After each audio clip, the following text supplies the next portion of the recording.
ఏందో మామ పొలం నాటుకు వచ్చింది కానీ యూరియా బత్తాలు కండ్లకే కరువు అయిపోయినాయి. ఎక్కడ యూరియా దొరికి సత్తలేదు. మరి రేవంత్ సార్ ఏమో భూమిలో యూరియా శాతం ఎక్కువ ఉన్నది, అందుకే యూరియా బంద్ చేసిన అని చెప్పబట్టే.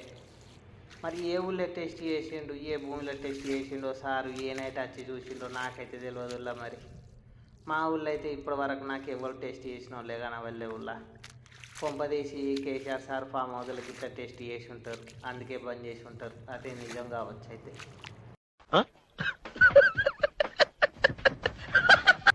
ఇక అయితే కానీ గోరు పోయేదాన్ని గొడ్డలతో నరుక్కున్నట్టు 300 రూపాయల బత్త చల్లుకొని నాటేసుకోవాల్సింది 1400 పెట్టి 20 తెచ్చి చల్లాల్సి వస్తుంది.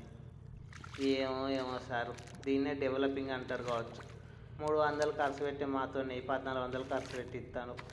రాష్ట్రం బాగుపడుతుంది సారు, బాగుపడుతుంది. Develop develop develop develop develop.